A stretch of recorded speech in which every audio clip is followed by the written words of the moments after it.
vou iniciar, meu papel não é falar muito, mas permitir que o show aqui seja dado pelos participantes da mesa.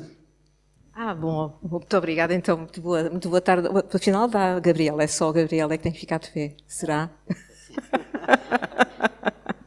Bom, então, mais uma vez, muito boa tarde e agradeço muito o convite e a oportunidade para me juntar a vós neste fórum.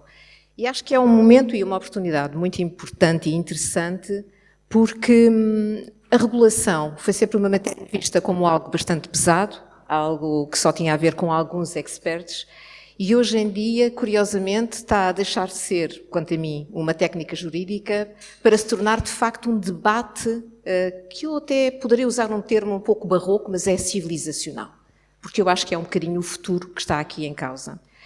E porque quando falamos de inteligência artificial, plataformas digitais, economia de dados ou governança algorítmica, na verdade estamos a falar da coisa mais importante que começou também com construções físicas como esta, onde nós estamos hoje, mas é também um modelo de sociedade que nós queremos construir para o nosso futuro. Mas, se calhar, permitam-me só um pequeno e um breve disclaimer inicial. Falava-se aqui que eu sou da Ministério das Finanças, etc. Eu não venho falar-vos de impostos nem nada dessas coisas, de todo. Aliás, não sou nem jurista, nem académica. Eu venho, de facto, do mundo da administração pública, onde tive o grande gosto de servir durante 45 anos. E como não era possível dizer, e tal, a Anabela Pedrosa, ela é especialista na área da transformação digital, mas como a seguir tem aposentada, vocês diriam, ela devia estar a tomar conta dos netos e, portanto, agora já não está propriamente nisso, e de facto não estou propriamente nisso. Acho que o papel que se desempenhou e que eu desempenhei durante estes 45 anos faz-me ter uma base que me permite estar hoje convosco. E porquê é que eu digo isso? Porque durante aqueles anos em que estive na administração pública, eu de facto tive a possibilidade, talvez até a sorte em alguns momentos, mas também muitas vezes ela é forjada por nós, porque gostamos e porque queremos. Acho que experimentei praticamente tudo em primeira mão na administração pública quando se fala de modernização. Suponho que inovação, transformação, serviços digitais e, sobretudo, uma coisa que, quanto a mim, é muito importante e que tem tudo a ver com a regulação, que é o papel da administração no suporte democrático contido na palavra ou nas palavras serviço e valor públicos. E estes são dois aspectos que considero extremamente importantes. E por isso estive envolvida em projetos que se calhar alguns de vós reconhecem, como as lojas de cidadão, por exemplo, o primeiro portal agregador de serviços para a administração pública, que tinha mais de 500 serviços online. Na época achávamos que pôr tudo online era muito fixe, o grande problema era o que é que as pessoas usavam ou não usavam, mas isso é outra conversa. Ou então até o nosso cartão de cidadão. Foram sempre projetos de charneira em que fui estando envolvida. E tive também o privilégio de integrar exatamente 2 governos, já como Secretário de Estado da Justiça, e onde aí sim também testámos e implementámos projetos muito complexos, sistemas muito complexos, e uma coisa que também é fundamental para a regulação, que são modelos de governança colaborativa e parece-me, penso eu, digo eu, que tivemos resultados muito positivos daquilo que fizemos. Então, para mim, a pergunta essencial, e aquela que depois gostaríamos de ir dando aqui continuidade, é, tendo esta relação com o Estado, eu pergunto, e pergunto-me muitas vezes, é como é que vamos garantir que os avanços tecnológicos fortalecem a democracia, a justiça social e o papel do Estado, em vez de os minarem. Porque muitas vezes falamos em coisas como se fossem antagónicas. Quando falamos de tecnologia, parece que queremos menos Estado. A questão fundamental não tem nada a ver com isso. Tem a ver é que qualidade de Estado é que nós queremos ter. Então, eu acho que nós estamos a viver um período muito interessante que eu diria que talvez parece uma nova corrida, deixem-me usar este termo, ao poder. Eu acho que estamos a falar de dados, estamos a falar de modelos, estamos a falar, também permitam-me usar o termo, de muitas ilusões tecnológicas, porque vivemos numa época que não é assim tão diferente de outras, de grande viragem tecnológica que tivemos ao longo da história, porque, na verdade, o ser humano na verdade, continua a ser igual. Ou seja, o ser humano é muito guloso por instrumentos de poder. E hoje, a nova corrida do ouro chama-se dados. E, infelizmente, é uma corrida cega. Utilizamos e reutilizamos dados para fins que já deturpam o sentido inicial da sua recolha. Então, se olharmos para os gigantes digitais, que já o fazem há muitos anos, por exemplo, a Google, não é? Que tem vindo a analisar e analisou durante muito tempo os conteúdos e os anexos do nosso e-mail, a Meta, que opera diariamente sobre os nossos rastros digitais, e a geolocalização, as redes sociais, a IoT, enfim, tudo isso transformou-nos em fontes permanentes de dados.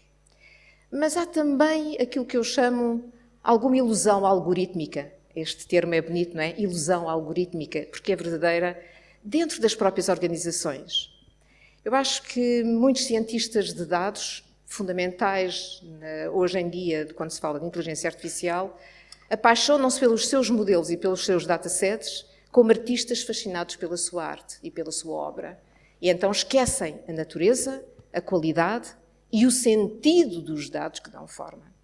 Então, os governos e nas empresas, gestores sem literacia técnica suficiente, repetem chavões e são movidos pela pressão, ou pela moda, ou pelo receio de ficar para trás, mas continuam a ignorar as consequências para a sociedade das suas decisões tomadas no curto prazo.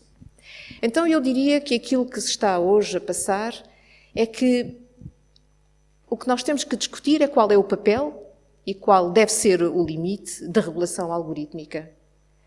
Porque a regulação ela é indispensável. E eu acho que desse ponto de vista estamos todos de acordo.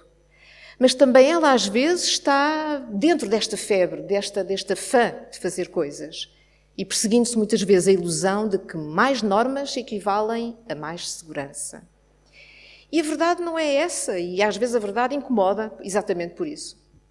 Então, se fizermos aqui o paralelismo com a regulação europeia, na base de tudo aquilo que nós temos vindo a tratar e a falar, eu acho que ela foi desenhada, e este era um ponto que eu deixaria aqui em aberto para depois podermos discutir um pouco melhor, foi desenhada num espaço de tempo que, quanto a mim, foi dominado ainda pela chamada, pela AI fraca, ou seja, a weak ou narrow AI. Ou seja, ligada muito a modelos estáveis, auditáveis, previsíveis e orientados a tarefas. E por isso desenvolveu-se para um tipo de tecnologia que reconhecemos, que compreendemos e que conseguimos controlar. Aliás, se recordam do que o Pedro Domingos, no livro O Algoritmo Mestre, dizia, esta AI, esta inteligência artificial, é muito boa, porque faz muito, dizia ele no livro, faz muitíssimo bem a única tarefa para a qual foi treinada, mas não consegue transferir esse conhecimento para outros domínios. Mas a verdade é que hoje estamos perante outra coisa. A inteligência artificial, a IA generativa, combinada com agentes autónomos. E é aqui que estamos a falar de algo que é totalmente diferente. Estamos a falar de comportamentos, estamos a falar de sequências de decisão e ações que não estavam explicitamente programadas. E isto, para a regulação, diria eu, apesar de não tornar o controlo impossível, torna-o insustentável nos moldes tradicionais. Então, porque enquanto a Narrow AI é previsível, a Generative AI é emergente. E é esta emergência que obriga a reinventar o papel do Estado e também dos reguladores. E aqui estão os dois pontos que para mim são essenciais para esta reflexão. Então, como é que vamos operacionalizar esta necessidade de reinventar a própria ideia de regulação? Primeiro ponto. E segundo, qual é o impacto que ele terá na sociedade, nas instituições, mas também, e não menos importante, no próprio contrato democrático que temos com os nossos concidadãos. E ficaria por aqui, para depois podermos dar início à segunda parte. Muito obrigada.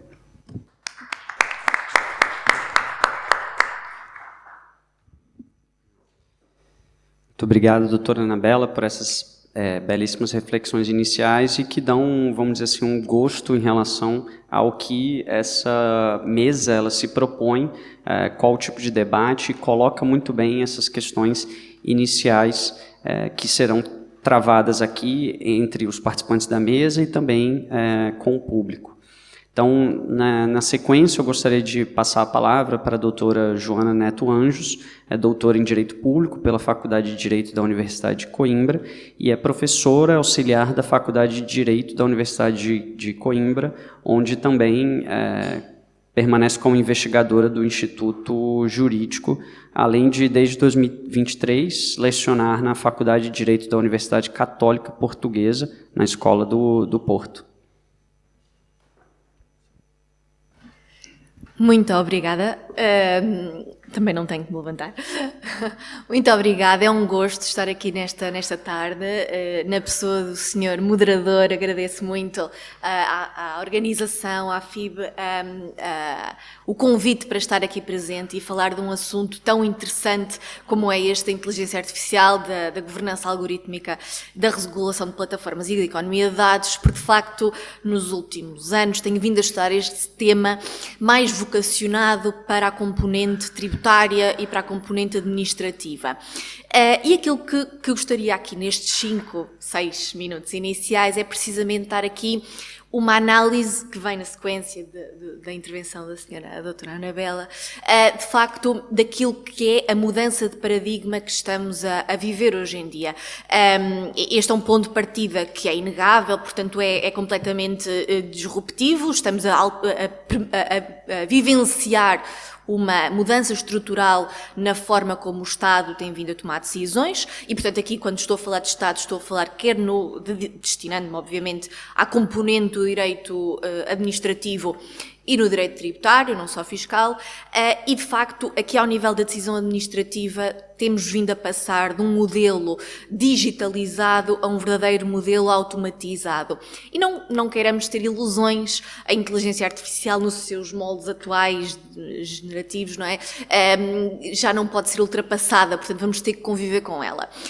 E a questão é que em Portugal, como na maioria dos países da Europa, de facto, o direito positivo não está a conseguir acompanhar a realidade que está a desenvolver-se a um nível muito rápido. E, portanto, aquilo que é preciso fazer, na minha perspectiva, e será disso que falarei depois em termos de debate e que trarei para cima da mesa, no fundo é como é que podemos reanalisar, readaptar os princípios gerais tradicionais de direito, princípios que no nosso ordenamento jurídico se encontram plasmados na Constituição, se encontram plasmados no Código de Procedimento Administrativo, se encontram plasmados na Lei Geral Tributária. Não falarei também de temas assim tão concretos, mas no fundo de uma visão genérica destes princípios, porque têm que ser reanalisados. Portanto, temos que perceber, nomeadamente, que limites é que vão ser agora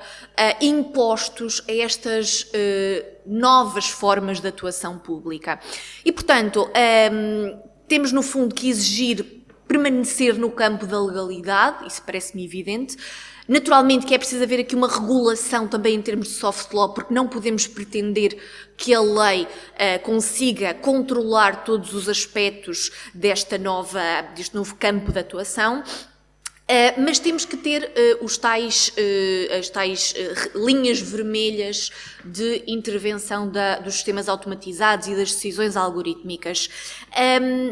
E aqui falarei sobretudo de limites. Portanto, princípios fundamentais, como são os princípios da cognoscibilidade, da imputabilidade e da não discriminação algorítmica, que no fundo permitem que, no âmbito dos atos administrativos, sejam eles atos administrativos do direito administrativo ou do direito tributário, permaneça a segurança jurídica do lado do administrado.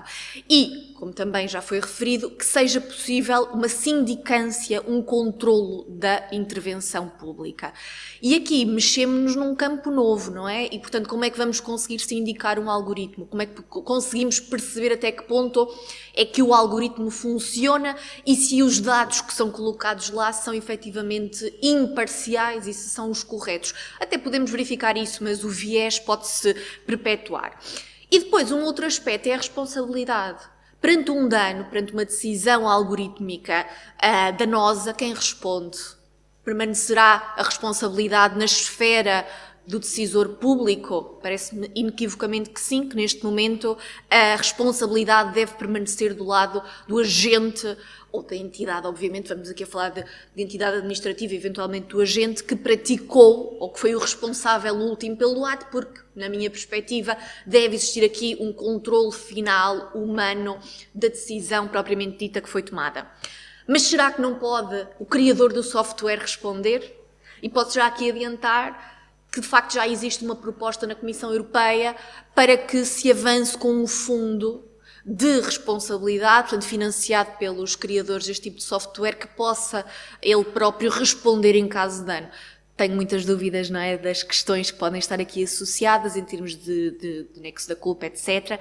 Mas, portanto, eu julgo que, de facto, temos que repensar, temos que ponderar, por um lado, a eficiência do sistema, que hoje em dia é inequivocamente eficiente, das vantagens que traz para o interesse público, o valor, o serviço público que ganha, mas aquilo que, em termos de Estado de Direito democrático, aquilo que se perde também na legitimidade que estes novos modelos têm, ou, na minha perspectiva, que podem não ter.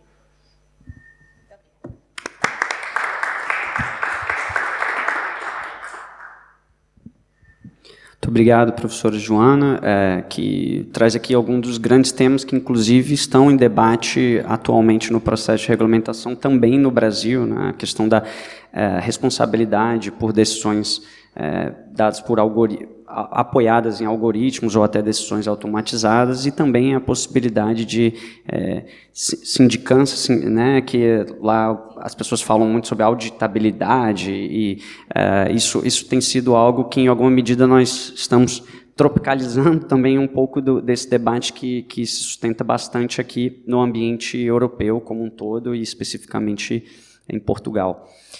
Então, passando para a próxima intervenção inicial, nessas reflexões de abertura desse painel, eu vou passar a palavra para o professor Francisco Jaime Quezado, que tem uma dupla formação, né, economista e também em direito. Professor Francisco, eu brinco que o meu doutorado foi em direito econômico, e a gente fica brincando que não sabe nem ser jurista nem economista, né? Então o senhor pelo menos sabe, tem os dois, tem até de verdade, né? Eu ficava brincando, eu faria outro mestrado em economia se fosse história econômica, né? Se não precisasse pegar em números. Mas, brincadeiras à parte, o professor Francisco Jaime Quezado tem um livro bastante conhecido sobre a nova competitividade, já teve várias edições. Ele é licenciado em Economia e Gestão pela Universidade do Porto e possui um mestrado em Direito pela Faculdade de Direito da Universidade de Coimbra. O senhor tem a palavra.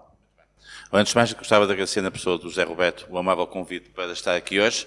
De facto, é muito importante nós encontrarmos para discutir um tema absolutamente central, que tem a ver com, no fundo, perceber como é que a inteligência artificial está a mudar as nossas vidas, a nossa vida em sociedade, como é que está a alterar a relação de confiança que os cidadãos têm com o Estado, com as organizações e, em princípio, com a própria sociedade.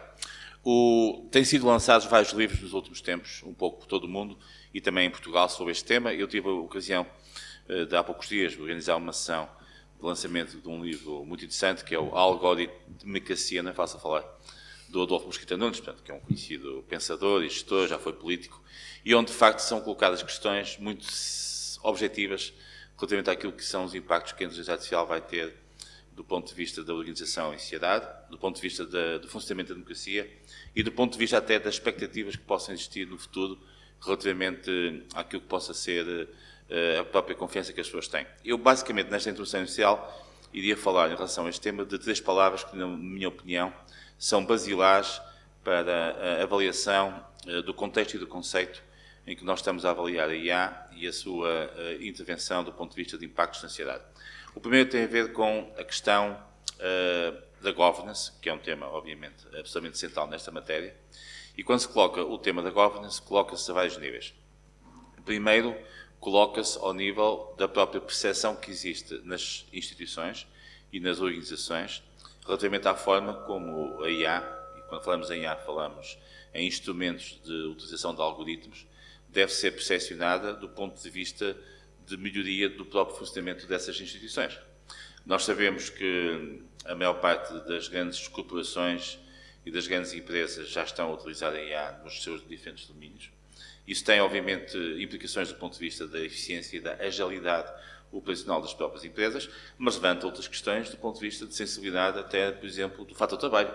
Nós não nos esqueçamos que tem, nos últimos tempos, surgido notícias sobre fenómenos de experimentos que têm acontecido em muitas empresas, nomeadamente nos Estados Unidos. Ainda, por exemplo, há poucos dias, a Salesforce, que é uma conhecida empresa multinacional das tecnologias, anunciou que iria, a muito curto prazo, num processo progressivo, despedir 14 mil pessoas. E, portanto, a questão que se coloca é, tudo isto vai ter implicações do ponto de vista da ordem do fator trabalho, daquilo que é, no fundo, a própria capacidade que as pessoas que saem destas organizações têm de voltar a ter novamente um emprego e, portanto, as questões do reskilling, do upskilling, dessas coisas todas. E que são questões que, parecendo do foro económico, são também do foro social. Porque isto vai levantar problemas depois em relação àquilo que é a própria vida em sociedade que nós temos. Portanto, essa é a primeira questão, que tem a ver com a questão da governance. A governance tem muito a ver com a forma como a IA vai ser percepcionada como um instrumento de agilidade e de criação de valor nas organizações, mas, ao mesmo tempo, da forma como vai ser possível no futuro fazer a gestão desta mesma relação. A segunda palavra tem a ver com confiança, e acho que a confiança é algo que está subjacente a tudo isto.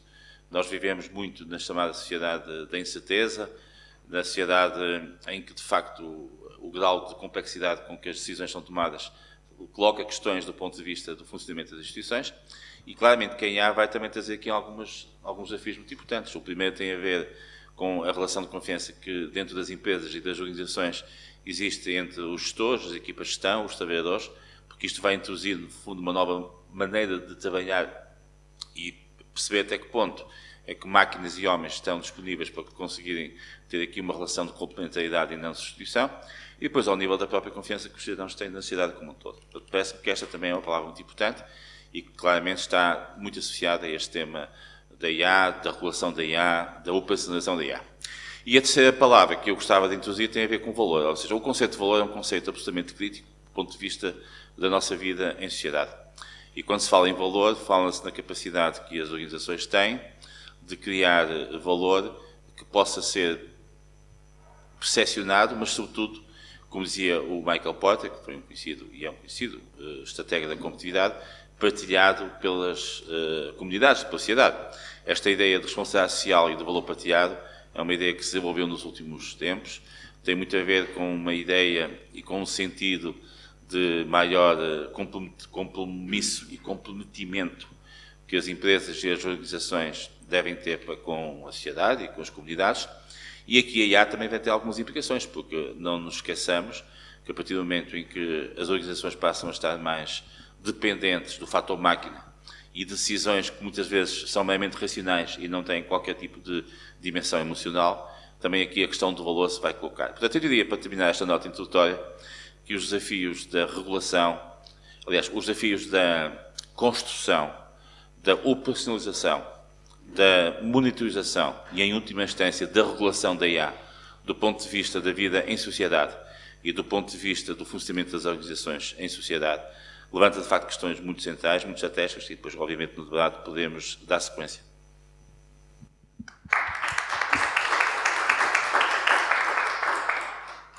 Muito obrigado, professor, por essas notas introdutórias, destacando, como já dito, essa formação interdisciplinar, trazendo um olhar até mesmo de governance, que perpassa, obviamente, o tema da inteligência artificial, que não pode ser enfrentado somente pelo prisma jurídico, né?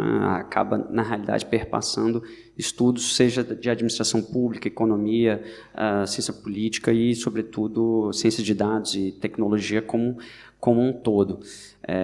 Então, muito obrigado por essa intervenção inicial. Passando agora para, vamos dizer assim, os componentes agora brasileiros da mesa, não sem antes saudar também um dos principais responsáveis pela, não só a Lei Geral de Proteção de Dados do Brasil, mas como também da constitucionalização de um direito fundamental à proteção de dados, que foi aprovado por uma emenda constitucional pelo Parlamento Brasileiro, saudando o ministro Ricardo Vilas Boas Cueva, aqui na plateia, que também atualmente lidera esse processo como um dos juristas notáveis, desse processo de regulamentação da inteligência artificial no Brasil, tendo perpassado antes do STJ pela Autoridade da Concorrência Brasileira, então tendo também essa experiência, um saldo especial.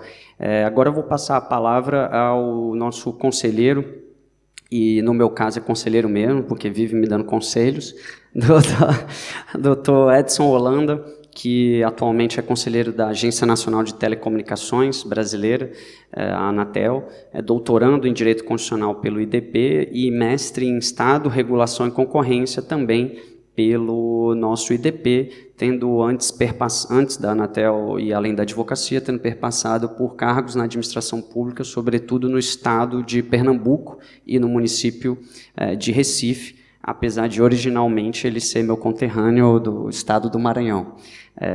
Isso precisa ser frisado, né, Edson? Então, eu gostaria de passar a palavra para o Dr. Edson. Boa tarde a todos. Cumprimentar a todos da mesa, na pessoa da Anabela Pedrosa, representante das mulheres, Gabriel Fonseca, meu conterrâneo, ministro Cueva, desembargadora Ana Corena Román, desembargador Newton Ramos, que são aqui nossos brasileiros conterrâneos. Esse assunto é complexo e vou tentar abranger tudo, mas ao mesmo tempo me limitar, porque enquanto a Anatel, às vezes a gente fala e frisa de que as minhas palavras não são as palavras da agência, mas a gente queira que sim, queira que não, longa-manos aqui da agência, e como essa discussão está fervilhando no Brasil, da governança, como bem falado, da interação entre agências. Nós temos a Agência Nacional de Proteção de Dados, nós temos a Agência Nacional de Telecomunicações, nós temos um PL de Mercados Digitais que cria uma nova agência, transforma o CAD, na verdade, em uma agência reguladora, que essa é a finalidade, é o espírito da lei. E a nossa grande reflexão é de que a conectividade, a infraestrutura de telecom, eu gosto de brincar que a infraestrutura de telecom ela é o primo pobre de toda essa discussão, porque recentemente um artigo que eu publiquei no Correio Brasiliense, no Brasil, fala a base invisível da infraestrutura digital, porque se fala muito de streaming, marketplace, plataformas digitais, e a infraestrutura de telecom ela fica um pouco relegada, escondida, e isso eu vou abordar um pouco mais lá na frente. Só que tem uma constatação de fato, tudo isso está entrelaçado. Se você for falar sobre inteligência artificial, sobre dados, cibersegurança, tudo isso está interconectado, a verdade é essa. Tem uma figura que representa, que eu gosto muito, que é a base, é a infraestrutura telecom, mas tem uma outra que a gente coloca, aí começa a mostrar como isso tudo está interconectado. E, especialmente, a migração do recurso, vamos dizer assim, a migração, de fato, do dinheiro. Existe uma comoditização do setor do telecom e esse dinheiro foi transferido para essas camadas digitais. E isso tem um reflexo. E no Brasil, fazendo uma reflexão e olhando para a Europa, existe um grande reflexo que é a minha grande missão hoje aqui. É a reflexão sobre, falando disso tudo, existe um fato para mim que é inegável, que se chama impacto horizontal, a transversalidade de todos esses assuntos. Então, dados ele é transversal, cibersegurança é transversal, IA é transversal. Só que esqueceram de falar uma coisa, Bruno Bione.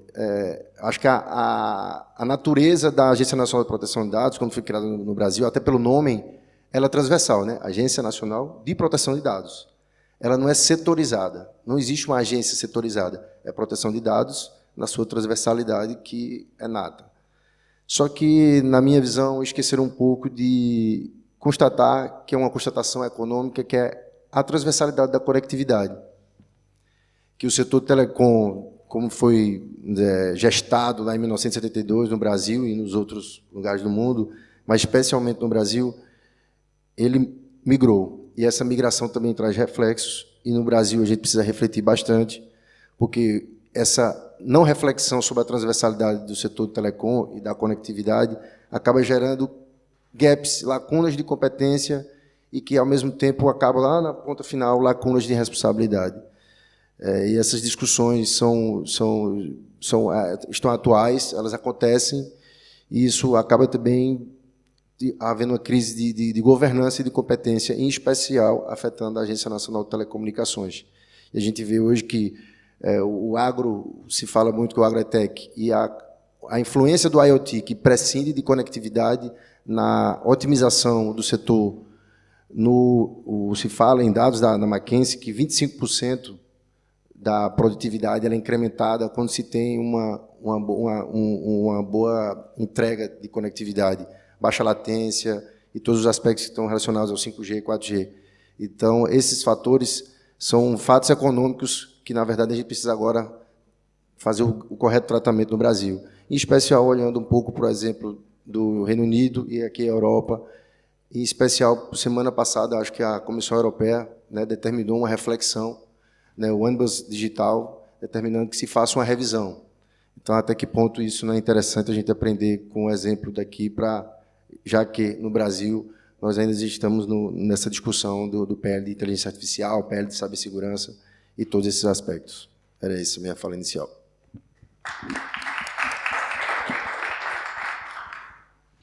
Muito obrigado, conselheiro Edson, por essas notas introdutórias e que nos relembra, até mesmo que já foi reconhecido no Brasil pelo Supremo Tribunal Federal, de que a missão da inclusão digital, do desenvolvimento econômico nessa área tecnológica perpassa pela expansão das infraestruturas de telecomunicações e não por acaso se fala muito hoje no Brasil em conectividade significativa, quer dizer, da oportunidade para, por exemplo, populações ribeirinhas na Amazônia ou em locais de menor poder aquisitivo, eles também tenham acesso a essa revolução digital e não fique somente presa, vamos assim dizer, aos grandes centros urbanos, seja aqui na Europa, seja no Brasil. E também aproveitando a saudação que foi feita, aqui acaba sendo uma saudação a todas as instituições do sistema de justiça, porque saúdo também a desembargadora Ana Carolina Román, saudei primeiro o ministro Cueva, veio oriunda da OAB, a desembargadora Ana Carolina oriunda do MPF e o desembargador Newton Ramos oriundo da magistratura. Então aqui está todo mundo saudado, né, representado, obrigado pela presença. E agora eu vou passar a palavra também ao professor Bruno Bioni, que é uma referência na área de proteção de dados. Posso falar pessoalmente que muito me auxiliou nas minhas pesquisas à época de mestrado e doutorado, então é sempre uma honra compor essas comissões e que atualmente inverteram os papéis, porque era para ele ser o presidente, mas é o vice-presidente da nossa Comissão de Proteção de Dados da Ordem dos Advogados do Brasil Nacional. Ele é doutor em Direito Comercial e mestre em Direito Civil pela Faculdade de Direito da Universidade de São Paulo e tem uma longa produção, seja na área pelo Data Privacy Brasil, seja no aspecto acadêmico, nesse aspecto de regulação da inteligência artificial e da proteção de dados no âmbito nacional. Obrigado, Gabriel. Bom, primeiramente, boa tarde a todas as pessoas presentes. É uma enorme honra fazer parte do FIB mais um ano. Eu estive em Madrid no ano passado. Queria saudar o professor José Roberto Afonso por liderar a organização desse espaço tão informativo, tão reflexivo. Saudar o Gabriel e a Ilana enquanto organizadores e coordenadores aqui do evento, que é uma plataforma para a gente poder fazer essa integração e uma integração solidária entre Brasil, Europa e principalmente os nossos colegas portugueses, que saúdo na pessoa da professora Ana Pedroso, e também saudar todas as autoridades presentes aqui na pessoa do ministro Cueva. Para essas considerações iniciais, eu queria tentar até dialogar com o que foi dito anteriormente e, a partir disso, cavar fundações teóricas mais macro que irão auxiliar para uma segunda rodada, pelo menos, da intervenção que eu desejo fazer. O conselheiro Edson foi muito feliz de dizer que a gente vive um desafio regulatório e a doutora Ana Pedroso colocou na sua fala inicial, que não é tão inédito assim, de entender como que emergências tecnológicas e atores econômicos geram um desafio regulatório transversal, não setorial. Isso não é inédito. Talvez a escala disso, do ponto de vista qualitativo, possa ser do ponto de vista, sobretudo, de concentração de poder. Mas é justamente isso que é um dos imaginários civilizatórios da regulação. A partir disso, me parece que, pelo menos no direito brasileiro, a gente tentou endereçar isso através da lei das agências, nas quais, para matérias, sobretudo transversais, como consumidor e meio ambiente, você demanda um dever, não uma faculdade de cooperação entre essas agências reguladoras como tal. Só que isso ainda é relativamente tímido. Então, uma primeira consideração verificando, sobretudo, como que essas plataformas servem de infraestruturas para diversos setores econômicos, e inteligência artificial talvez seja o êxtase disso. Basta a gente poder pensar a IA enquanto uma tecnologia de propósito geral. Quais são as reconfigurações que iremos precisar fazer no direito administrativo brasileiro para endereçar isso? E aí eu trago um exemplo interessante que tem sido pensado no projeto de lei 2338 de 23, o projeto que visa regular inteligência artificial, que vem em decorrência de uma comissão de juristas presidida pelo ministro Cueva, relatado pela professora Laura Schertel Mendes, que passou agora pela relatoria do senador Eduardo Gomes, de autoria do ex-presidente do Congresso Nacional, Rodrigo Pacheco, que ele prevê a criação de um sistema brasileiro de governança e regulação de inteligência artificial. Então, até comparando com o que alguns países europeus têm feito em termos de escolha, e aqui escolhas bem diferentes da que o Brasil está procurando fazer, aqui eu cito o exemplo da Espanha, que decidiu criar uma agência de inteligência artificial, o Brasil está procurando descentralizar essa regulação e não driblar e não negligenciar a infraestrutura regulatória brasileira já existente. Então, essa ideia de um sistema, e aí a palavra carrega esse peso, procura articular todas as agências reguladoras para coordenar o impacto regulatório de inteligência artificial dentro dessa perspectiva, e tendo uma coordenadora desse sistema, que hoje está previsto para ser a Autoridade Nacional de Proteção de Dados Pessoais, e aí, em certa medida, até se aproxima de escolhas regulatórias que países europeus têm feito, como a Holanda, que ampliou o mandato regulatório da Autoridade de Proteção de Dados Pessoais a partir dessa perspectiva de que era uma autoridade já vocacionada para lidar com esse problema de transversalidade. Me parece que é uma escolha muito interessante, e um segundo aspecto, uma segunda nota de rodapé, é também o que configura esse sistema, para além, digamos assim, das agências ou das entidades de Estado, e não apenas de governo. O PL brasileiro, muito inspirado no debate que foi feito nas Nações Unidas, durante o chamado Global Digital Compact, e também do painel de alto nível sobre inteligência artificial, e que se vale dos aprendizados da regulação mais moderna, da escola londrina ou australiana, a gente precisa pensar em uma dinâmica regulatória que não seja apenas de cima para baixo, mas também de baixo para cima. Então, por exemplo, dentro desse sistema, e faz parte do sistema, tem duas outras entidades muito interessantes que eu acho que a gente pode explorar mais a integração Brasil-Europa. A primeira entidade é um comitê de especialistas de inteligência artificial com expertise técnica, que teria mandato para assessorar e desenvolver estudos baseados em evidências e, com isso, auxiliar, em termos de políticas públicas baseadas em dados, a própria atuação da regulação. Isso não é pouca coisa, porque a gente está falando da democratização dessa dinâmica regulatória e de evitar um insulamento que muitas vezes você não tem essa voz de especialistas a esse respeito. A gente viu isso acontecer de forma muito importante, como, por exemplo, relacionada ao clima, onde você tem painéis de especialistas para pensar essa perspectiva. Então, a gente também não está inventando a roda, mas a gente precisa entender como que essas reconfigurações e esses avanços já foram feitos e deveriam ser replicados e ampliados no campo de inteligência artificial e evitar retrocessos, que acho que essa também é uma outra conversa importante de se ter. E o segundo você prever aquilo que a gente está sendo chamado de um comitê de cooperação regulatória, para que, de fato, a partir, inclusive, da indicação pelo Poder Executivo, você possa também ter um componente de política pública. Por que eu acho que isso é muito relevante dentro de um debate que a gente está falando sobre soberania? Porque a regulação ela tem limites, ela não faz política pública em sentido estrito, apesar de ela ajudar a impulsionar certas políticas públicas de inovação, trabalhar com regulação assimétrica, que a gente vai poder falar, e assim por diante. Então, esse é também um arranjo interessante, porque se a gente trabalha só com a lente da regulação, muitas vezes a gente vai trazer um peso que traz ainda mais concentração de mercado, dificulta a entrada de novos atores, as barreiras de entrada são mais elevadas e, no final, você aumenta a sua dependência tecnológica.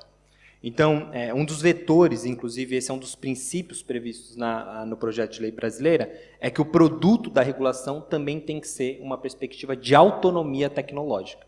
Então, acho que essas são considerações interessantes, e aí eu sintetizo, pensar essa lógica da regulação mais moderna de cooperação, corregulação, alguns vão chamar de meta-regulação, oxigenada pelo que a doutora Ana Pedroso colocou de uma dinâmica regulatória civilizatória, e não opressora, não burocratizante, e, por último, esse elemento que se coloca como uma das questões mais prementes, que é o que desejamos enquanto produto dessa regulação? Definitivamente, questões de autonomia tecnológica e soberania tecnológica nesse sentido. Obrigado.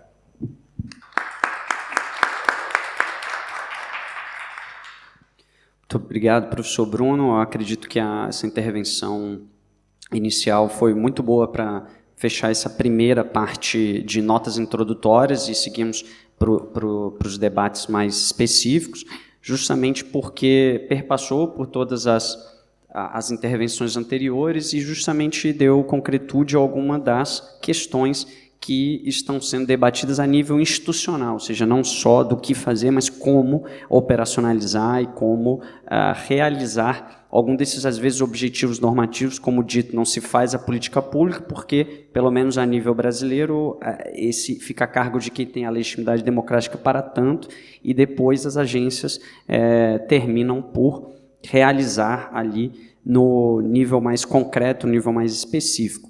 Então, agora vamos passar para a segunda e última fase desse painel, na verdade, expositiva, né? Depois abrindo para eventuais perguntas que o público deseje, de algumas, agora, intervenções mais específicas por parte dos integrantes deste painel, e a começar novamente aqui pela nossa professora Ana Bela Pedroso, que já trouxe uma intervenção inicial de forma muito profícua. Muito obrigada, e estou encantada com as intervenções de todos. Acho que, afinal, eu estava a pensar ontem a escrever aqui algumas ideias e a pensar assim, eu não sei se estou a ser um bocadinho fora. Qual o quê? Vocês estão para lá de Bagdá quando eu estou a falar destas coisas, quer dizer, já tudo isto está pensado. Mas não é... Acho que há aqui um aspecto que me parece fundamental voltar a repescar, que é o primeiro ponto essencial que nós temos para esta reflexão: como é que nós vamos operacionalizar esta necessidade de reinventar a própria ideia de regulação. Isto vem a propósito até de há poucos dias estava com uns amigos, daqueles geeks tecnológicos, têm, enfim, não sei o quê, um deles é piloto, o outro é professor catedrático. E o professor dizia para o piloto: eu não percebo porque é que vocês nos aviões não têm aquilo tudo automatizado e, portanto, é a inteligência artificial que descola, não é? Com o avião, que mantém aquela coisa a funcionar, que a terra, não sei o quê, não sei o quê. E o piloto, curiosamente, colocou a questão, Joana, não estávamos a tratar professor, portanto, aquilo que a Joana dizia, que era, mas de quem é a responsabilidade? Então o piloto dizia, espera lá, tem calma, a máquina toma decisões, digamos, ascéticas, tem os dados e, portanto, e tira as decisões, mas há um momento da responsabilidade. E a responsabilidade é humana. E eu acho que este é que é o primeiro aspecto que, quanto a mim, devemos frisar e devemos pensar de forma muito concreta neste conceito de reinvenção desta ideia de governança que está muito ligada à regulação. Porque regular não é só fazer leis, como dizíamos há pouco, não é? É mais esta componente de governança que falamos e que temos que mudar este modelo de governança. E por isso, respondendo à primeira pergunta que tinha colocado, era exatamente como é que nós vamos reinventar a regulação, mas com governança. Este é que é o verdadeiro desafio. E é aí que entra o modelo da regulação responsiva, que já tínhamos falado há pouco tempo, que tem um aspecto extraordinariamente importante e que se liga muito até à governação pública, que é a governação pública não pode ser uma espécie de programa cristalizado, hierarquizado, tomado das suas ideias principais e por padrões. A governança pública, se quer ser alguma coisa mais, tem que ser dinâmica, tem que ser aberta, tem que ouvir, tem que ter uma visão 360, não é 180, é 360. Vai ter que olhar em volta. E eu acho que, na regulação, este talvez seja a única forma de podermos dar resposta àquilo que vai ser a componente da AI generativa. Nós não temos modelos de sindicância para os modelos, vamos ser claros, não é? Para o que a IA está a fazer. Não há como.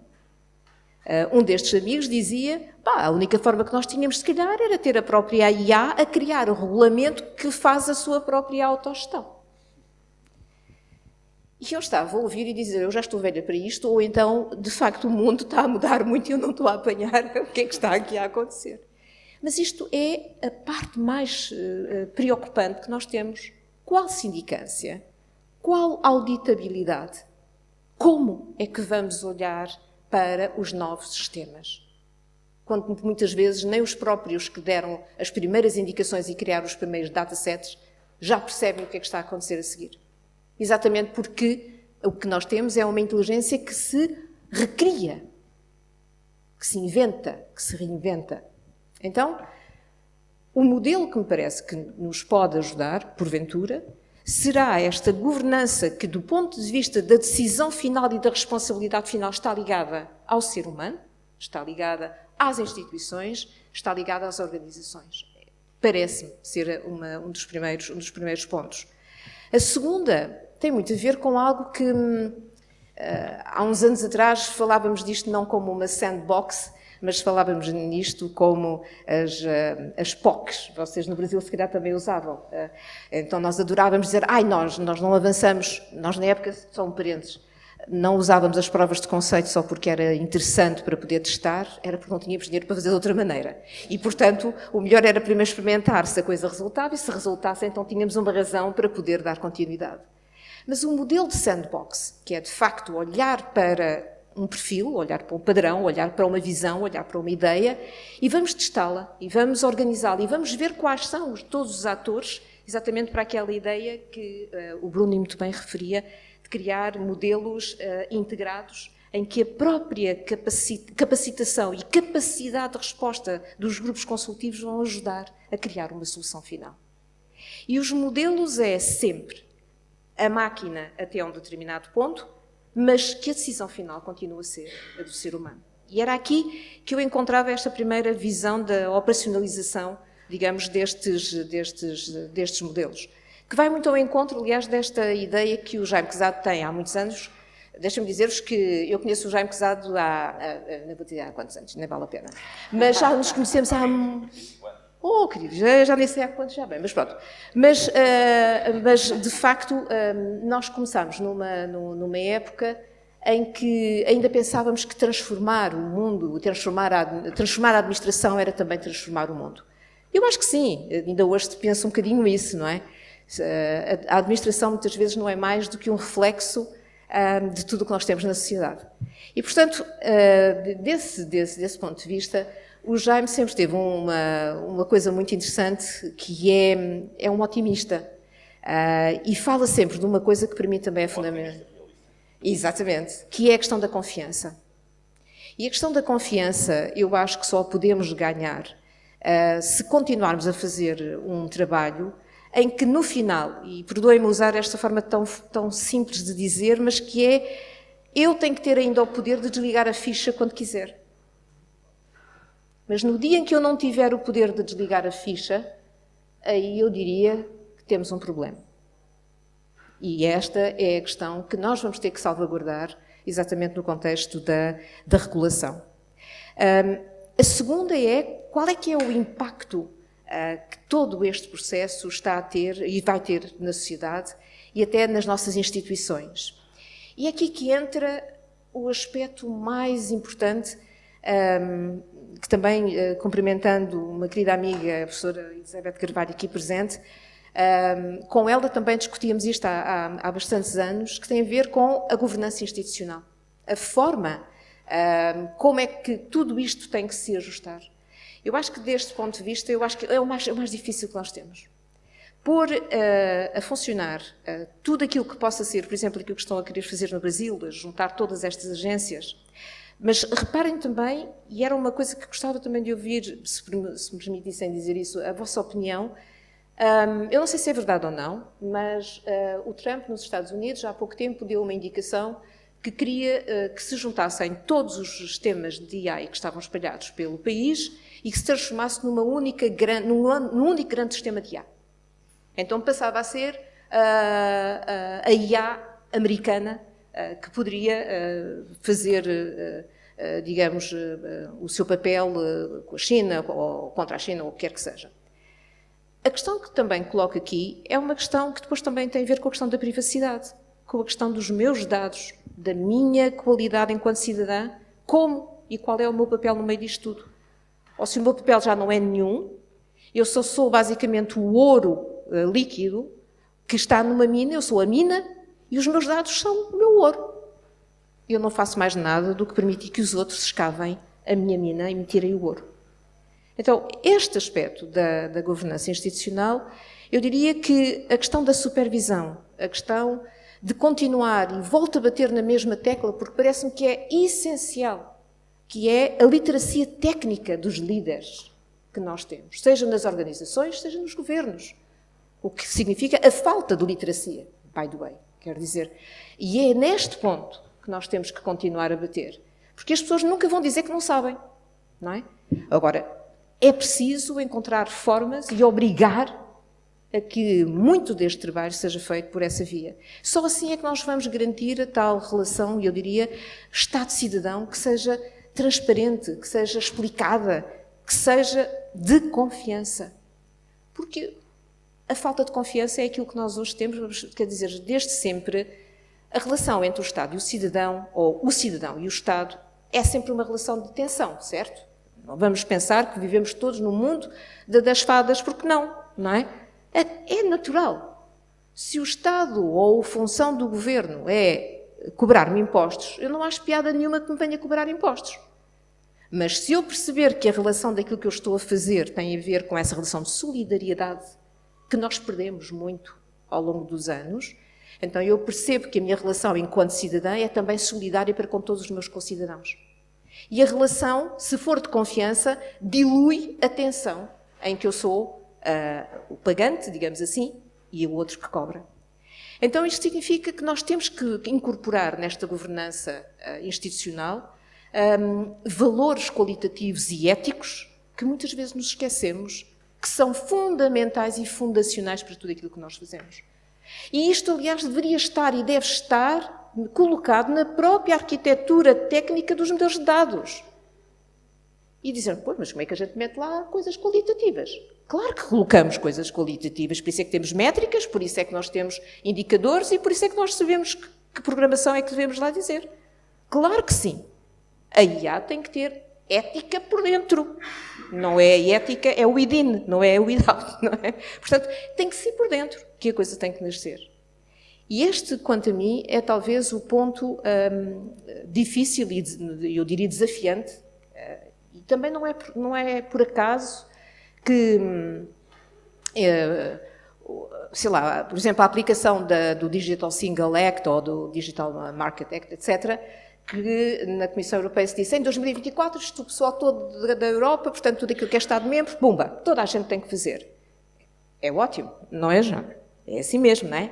A Joana sabe disto tudo a fotos, não é? Mas a verdade é que Portugal tem falhado a execução. Portugal não está a conseguir cumprir e por isso já teve uma segunda advertência sobre essa matéria.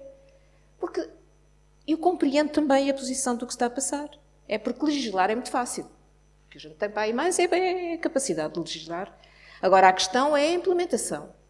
É a questão da competência técnica, da maturidade institucional e até a mudança profunda do mindset político, que ainda hoje necessita de perceber o que é algo que muitas vezes os políticos não percebem, que é a cultura da gestão pública. Porque há uma cultura da gestão pública. E por isso não basta criar normas, não basta ter reguladores. Precisamos de mais. E precisamos também uma coisa fundamental que nos tem faltado, que é capacidade institucional de fazer acontecer. Porque esta capacidade é uma coisa que a gente não compra. É algo que não se decreta. É algo que nós não copiamos. É algo que construímos no dia-a-dia. E essa capacidade institucional de fazer acontecer tem-se perdido, pelo menos em Portugal eu sinto isso, tem-se perdido com o passar do tempo.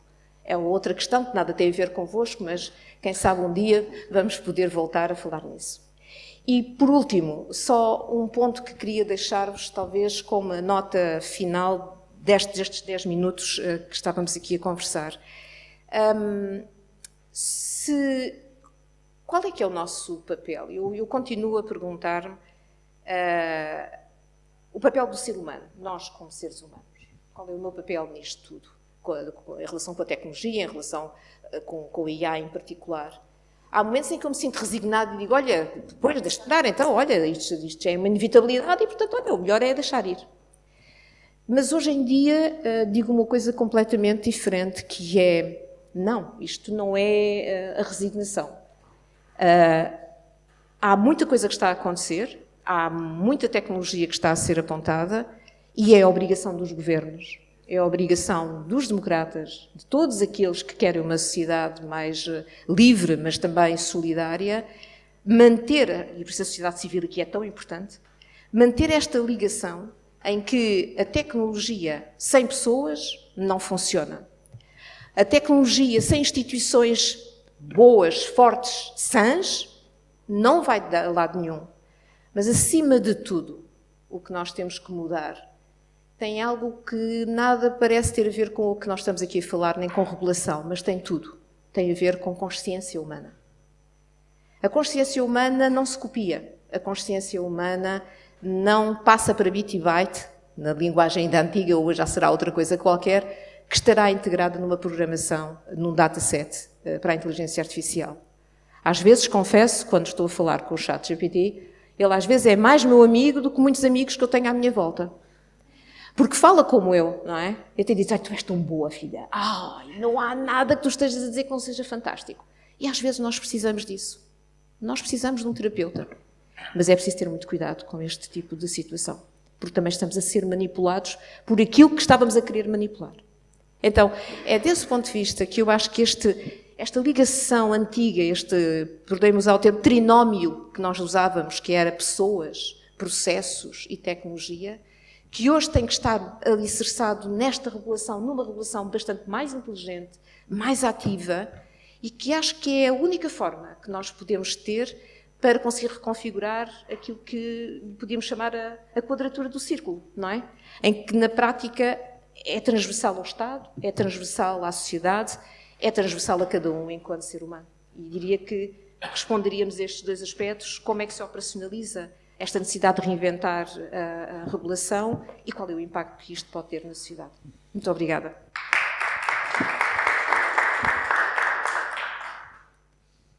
Muito obrigado, professora Anabela. Foi aqui uma ótima exposição, tanto do ponto de vista sobre ética em relação a essa questão, quanto do ponto de vista da gestão pública, né, desde o privacy by design, vamos assim dizer, que são justamente isso, os valores éticos sendo integrados nessas arquiteturas técnicas, até essa perspectiva de governança institucional, que no Brasil se chama muito de cooperação regulatória, né, ou seja, essa integração entre órgãos estatais, por exemplo, para a consecução de um mesmo fim. E, inclusive, outros dois pontos muito bons da exposição justamente perpassou por alguns dos temas do painel aqui do FIB, sobre desde regulação responsiva e sandbox, né, que vão ser tratados, inclusive, amanhã aqui no evento, mas também retomou alguns pontos que foram tratados nas notas introdutórias, até da professora Joana, a questão da sindicância e da responsabilidade, né, uma espécie de binômio relevantíssimo para a incorporação de novas tecnologias nas sociedades, seja do ponto de vista jurídico, ético ou até político. Então, sem mais delongas e agradecendo, eu vou passar a palavra novamente aqui para a professora Joana. Muito obrigada. E de facto acho que está a ser um painel excelente, porque todos com uma visão que se acabam por complementar, e portanto está a ser aqui bastante interessante perceber como é que cada discurso com uma visão diferente consegue fazer aqui, encaixar um no outro. E de facto eu vou pegar nas palavras da professora Anabela, da doutora Anabela só. E vou pegar nessa consciência, no fundo, nessa noção do que é que está por trás. E de facto nós hoje em dia já não sabemos no nosso dia-a-dia bem o que é que está por trás. No contexto universitário eu hoje em dia não consigo perceber se um trabalho que um aluno meu de mestrado me entrega, se foi feito por ele ou se foi feito pela inteligência artificial. Eu não consigo. Eu pergunto ao próprio ChatGPT se ele consegue identificar ali inteligência artificial, diz-me que não, quando o trabalho foi feito por ele. Quer dizer, só que à parte tivemos um problema de uma tese de mestrado com livros inventados, com citações inventadas que não existiam. E, portanto, tudo isto está na nossa vida, quer queiramos, quer não, temos que nos confrontar com isto. Temos é que pensar o direito público desse ponto de vista, dos perigos que vamos aqui encontrando, porque no direito público e no direito administrativo, no direito fiscal, vamos ter que adaptar, como eu dizia há pouco, estas novas exigências aos parâmetros tradicionais, nomeadamente legais e constitucionais de cada um destes ramos. Sobretudo se pensarmos no direito fiscal, o princípio da legalidade fiscal, da segurança jurídica, têm que ser perspectivados com recurso aqui a esta nova meta-análise, estas novas data-driven administrações. E, de facto, a OCDE tem-nos vindo a dizer que os sistemas podem, de facto, ser aqui digitalizados ou mais digitalizados. As decisões podem ser algorítmicas se forem explicáveis, auditáveis e sujeitos a supervisão humana e efetiva. E, portanto, o próprio espírito do AI Act de 2024 vem aqui impor estes requisitos, sobretudo em contextos de alto risco, criando exigências de documentação técnica, explicabilidade e controle humano. Ora, é disso que eu queria falar aqui. Em primeiro lugar, falar deste problema da explicabilidade, não é? Que é o mais sensível, parece-me. Como é que vamos aqui conseguir compatibilizar assuntos tão técnicos, se pensarmos em questões sujeitas aos atos tributários, por exemplo, como os modelos de liquidação automática, portanto, que resultam aqui de um machine learning, com um dever jurídico de fundamentação que é imposto pela Lei Geral Tributária e pela própria Constituição da República Portuguesa. Portanto, como é que, se o próprio programador, muitas das vezes, não consegue explicar o resultado específico do modelo, como é que se vai conseguir assegurar aqui a racionalidade desta decisão? E eu uso aqui uma expressão que eu gosto muito do professor Joaquim Freitas da Rocha Domingo, que diz: o perigo não é a decisão automática, mas a decisão automática sem capacidade de explicação. E é aqui que vamos ter a necessidade ou a exigência de intervenção humana, portanto, num dever de transparência algorítmica. Depois, a questão da imputabilidade, portanto, já falei um bocadinho disso, como é que a quem é que responde pela decisão? No fundo, uma decisão automatizada, administrativa, não deixa de ser uma decisão praticada por um agente administrativo, portanto, não deixa de ter as características de um ato administrativo.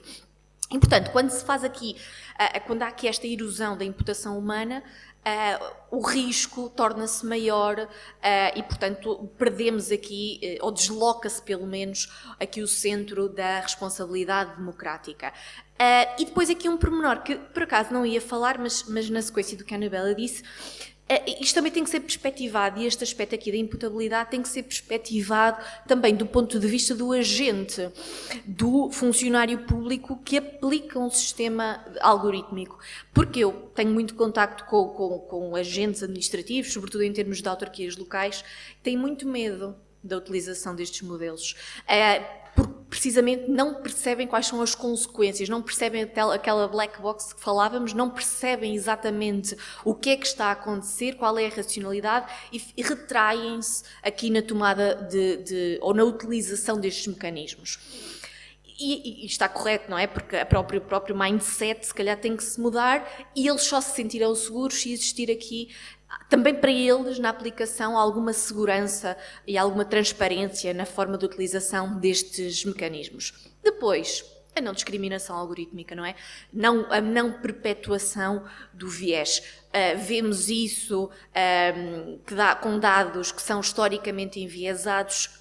A máquina, não é? Vai perpetuar, vai reproduzir esse mesmo enviesamento e, portanto, temos aqui um risco de viés estrutural que me parece que é real. Agora, também um outro ponto, uma outra perspectiva, a questão associada à legitimidade democrática. Eu, por acaso, nunca tinha pensado nisso, mas recentemente recentrei a minha análise deste ponto de vista. Se o poder público, o poder político está associado a uma legitimidade democrática, se esse poder público está a atribuir ou está a delegar, há autores que até falam numa delegação implícita, nestes poderes administrativos, nos poderes tributários, na máquina, no software, será que nós estamos a perder o elo democrático que liga os cidadãos, os eleitores ao poder político? Não é? Até que ponto é que permitir esta decisão automatizada não está a desvirtuar o modelo? No fundo, acho que é um assunto que pode ser pensado. Até que ponto é que decisões administrativas sem a supervisão humana, e portanto estamos sempre a partir do pressuposto que é necessária a supervisão humana, mas se isso não acontecer, se não está a haver aqui uma quebra no link democrático. Finalmente, parece-me que é uma ilusão, de facto, pensar que podemos regular a inteligência artificial sem regular, como a Anabela dizia, o acesso ao código, à documentação técnica e aos critérios de treino. De facto, temos que falar aqui destes aspectos. Os próprios valores, sim, podem ser inseridos, não é? Temos é que ter a certeza, de facto, que o enquadramento está bem feito e que ele existe, não é? E, portanto, que também existe essa consciência por trás do modelo. Finalmente, o último ponto que eu gostaria aqui de falar prende-se aqui com, precisamente, a responsabilidade. O artigo 266 da nossa Constituição mantém-se plenamente aplicável, portanto, a administração está a atuar, seja uma decisão algorítmica, seja uma decisão não algorítmica. Continuamos a ter atos administrativos, sejam atos administrativos praticados no âmbito de um procedimento administrativo ou no âmbito de um procedimento tributário, referindo-me naturalmente a esses campos, não é? E não existe, e acho que este ponto é importante, um efeito escudo digital. Portanto, se há um erro no modelo, se há um viés no conjunto de treino, então, e também existindo a falha na supervisão humana, tem que responder o Estado como responde no âmbito da responsabilidade civil do Estado extracontratual por atos ilícitos ou atos danosos. E, portanto, novamente podemos correr aqui o risco de entrarmos numa administração defensiva com uma administração receosa de utilizar tecnologias que estão, no fundo, mal calibradas.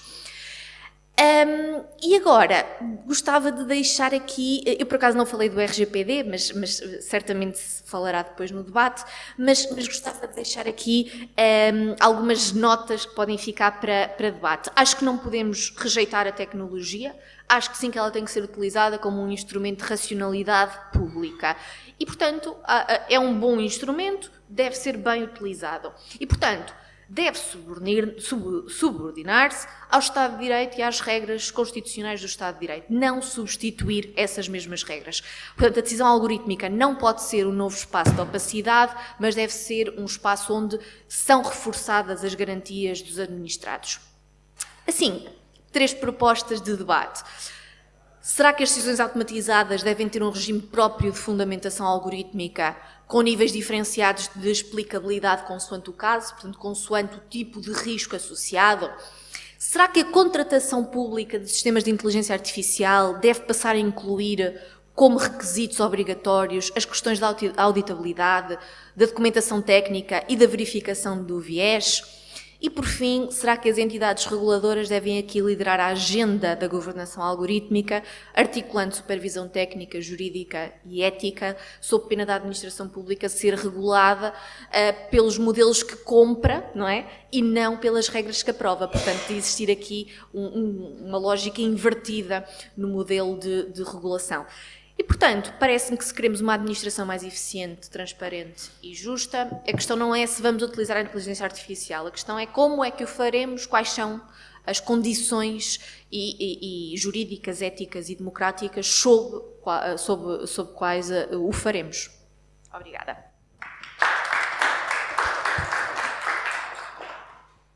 Muito obrigado, professora Joana, trazendo essa abordagem do uso da inteligência artificial e outras tecnologias no âmbito da administração pública, refletindo, inclusive, sobre os cânones que no Brasil nós temos, inclusive, dessa responsabilidade civil extracontratual, das discussões sobre responsabilidade de modo geral, não havendo esse escudo digital, também havendo outra face da moeda, que é o risco de promover uma administração pública defensiva, como foi muito bem dito. No Brasil se fala muito sobre a administração pública do medo, né, e o apagão das canetas, etc. E até, por fim, uma reflexão que, inclusive, acho que vai ficar de dever de casa para a gente, né, Bruno e Edson, dessa questão como operacionalizar, nunca tinha pensado, por isso das contratações públicas desse tipo de softwares, quais vão ter que ser as previsões, né, até em termos de licitação no âmbito brasileiro, para se operacionalizar. Então, sem mais delongas, vou passar a palavra aqui para o professor Pesado. Falou que é um otimista realista. No Brasil, a gente tem um autor chamado Ariano Suassuna, que ele diz que é realista esperançoso, né? Então, porque, segundo ele, o otimista é um tolo e o pessimista é um chato. Então, tem que ser realista esperançoso. Então, sem mais delongas, passo a palavra para a sua exposição. Muito obrigado. O professor António Damasio, que é um conhecido especialista no dia português, mas mundial, porque ele já tem renome mundial nos temas da consciência e da inteligência, acaba de lançar um livro novo que eu aconselho, que é o Inteligência Natural e a Lógica da Consciência, que apresentou há poucos dias aqui no nosso país, e onde ele faz um confronto muito grande entre a inteligência natural e a inteligência artificial. E, basicamente, uma das notas que ele deixa na reflexão que faz é que, de facto, não pode haver inteligência artificial, por mais que nós queiramos, sem abdicar daquilo que é a dimensão essencial do ser humano, que é a dimensão emocional, a dimensão, no fundo, de ter consciência e de saber desenvolver essa consciência. Mas também alertou para o facto de que há um trabalho a fazer, isso tem a ver com uma certa consolidação do conceito e da própria dinâmica de implementação da inteligência artificial, que é a de dar à inteligência artificial, no fundo, dar às máquinas, dar aos robôs uma certa dimensão emocional. Portanto, é um pouco neste confronto futuro entre racionalidade e emoção, entre o racional e o emocional, que se vai jogar um pouco esta construção e toda esta dinâmica à volta da inteligência artificial. E, portanto, é a partir daqui que, de facto, as decisões que vão ter que ser tomadas no futuro, seja ao nível da implementação nas empresas e, no fundo, no mundo da economia, seja ao nível da implementação na própria administração pública, como sabemos, é um dado que está em cima da mesa. O próprio governo português está, tanto quanto se sabe, a trabalhar na ultimação de uma nova estratégia para a IA, que não sei se é a consolidação de uma anterior ou se é uma nova, mas pronto, mas será de facto uma estratégia que penso que passará muito por uma lógica de parceria público-privada. Pelo menos são os insights que percebi que estão associados. E, portanto, nestas duas construções, portanto, seja do ponto de vista das empresas, da parte económica, seja do ponto de vista da administração pública, que são, no fundo, duas dimensões da nossa sociedade, há claramente aqui uma noção de que tem que se fazer um trabalho muito grande de equilíbrio e de compromisso entre a dimensão natural e a dimensão racional, que, no fundo, é a mensagem que o professor António Damasio nos traz neste novo livro. Nessa sessão que houve há 2 dias na Fundação Champalimau, que foi uma sessão do Center for Responsible AI, do Paulo Dimas, houve um painel com o do professor António Damasio, onde também esteve o Paulo Pereira, que é um vice-presidente da Google, da DeepMind, e que tem feito um trabalho muito importante nos últimos anos nesta construção de modelos de organização que permitam, no fundo, às empresas ter novas soluções de organização das suas estruturas internas. E uma das notas que ele referia, nessa interação que teve com o professor António Damasio, é que na própria Google, como sabemos, é uma grande multinacional, a grande multinacional produtora, gestora e até reguladora, num certo sentido, de dados, estava a haver aqui uma preocupação em termos de discussão interna sobre aquilo que podia ser a capacidade que as empresas podiam, com a própria inteligência artificial, de construir novas soluções de produtos e serviços que pudessem ser completamente diferentes para aquilo que eram as expectativas que os mercados queriam. Ou seja, no fundo, era uma espécie de antecipação da procura e criar uma chamada procura percebida, que é um conceito que, no fundo, já se dá muito na teoria económica, mas que agora, com a inteligência artificial, teria uma nova dinâmica. Portanto, dito isto, o que é que esta dimensão do natural e do artificial, portanto, do racional e do emocional, tem a ver com o que estamos aqui a discutir? Tem a ver muito, porque quando nós falamos em regulação da inteligência artificial e naquilo que é a capacidade de utilizar os algoritmos e de lhes dar uma certa capacidade de criar impactos, seja ao nível da qualidade de serviço que o Estado tem para com os cidadãos, seja ao nível de eficiência que as empresas têm no seu funcionamento, seja ao nível até da própria regulação da procura, que muitas empresas, como sabem, fazem através da gestão de dados e das suas bases de dados. A questão que aqui se coloca é que, e como dizia o Paulo Pereira, está-se a introduzir na própria gestão da inteligência artificial uma dimensão cada vez mais de emoção e de sentido de inteligência natural, que, como dizia e diz muito bem o professor António Damasio, pode condicionar aquilo que são os próprios objetivos da inteligência artificial. O que é que eu quero dizer com isto? Tudo isto tem a ver com uma questão que é a relação homem-máquina. E, no fundo, quem é que vai ganhar nesta relação? E, portanto, como dizia o Paulo Pereira, isto pode ser uma relação de complementaridade, pode ser uma relação de conflito, pode ser uma relação de cooperação, pode ser uma relação de competição, que é, no fundo, haver aqui uma competição, mas que, no fundo, tem como objetivo a cooperação. Mas, no final do dia, aquilo que se pretende é que, de facto, as máquinas, que são cada vez mais percepcionadas como instrumentos que conseguem ter valor, porque são mais eficientes, são mais automatizados, têm uma lógica de gestão muito mais utilitária, possam elas próprias ser preparadas para ter uma certa dimensão de racionalidade que as permita, na sua relação com os humanos, introduzir essa dimensão. E, portanto, eu acho que aqui o grande jogo que se vai discutir nos próximos tempos vai ser como é que isto vai funcionar. Há um consenso generalizado, e o Economist, naquela publicação que faz todos os anos, que é o The Year Ahead, portanto, saiu há poucas semanas, portanto, no fundo é uma antecipação daquilo que vão ser as grandes tendências para o próximo ano, e numa das áreas que tem a ver mais com a tecnologia, fala-se muito de que o ano 2026 vai ser o ano dos robôs. No fundo, do que nós estamos a falar, e o Paulo Pereira falava disso, é de passarmos a ter um ano em que, mais do que software, passamos a dar importância ao hardware da inteligência artificial. Porque, de facto, o hardware da inteligência artificial é uma fase nova do tratamento desta área. Enquanto que até agora aquilo que tem vindo a ser trabalhado, e muito bem, são, no fundo, os conceitos que têm a ver com a forma como toda esta dinâmica se cria, e acho que aqui a IA generativa, como diz muito bem o professor Lindo Oliveira, naquele pequeno livro que ele publicou há um ano, foi decisiva, mas agora o tema vai ser, de facto, o tema do ferro, como se diz na indústria, vai ser o tema do hardware. E, portanto, a partir do momento em que toda esta construção vai passar para as máquinas.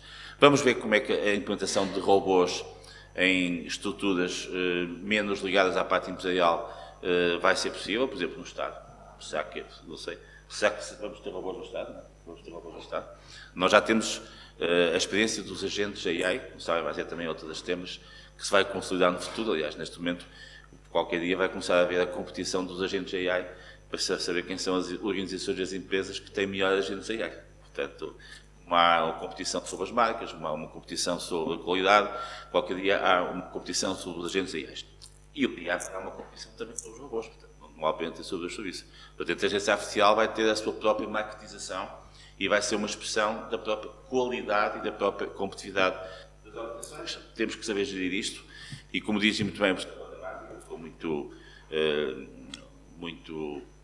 alinho muito com o pensamento dele, porque acho que é um pensamento muito estruturado e muito organizado. Nada disto pode ter sentido se não se valorizar a consciência. Portanto, a consciência vai, em última instância, ser o grande fator que vai determinar aquilo que é a diferença entre a máquina e o homem. Portanto, é um pouco esta nota que eu gostava de dar para complementar aquilo que já tinha sido dado, introduzir aqui uma dimensão diferente que tem a ver com a questão da consciência, que acho que é importante.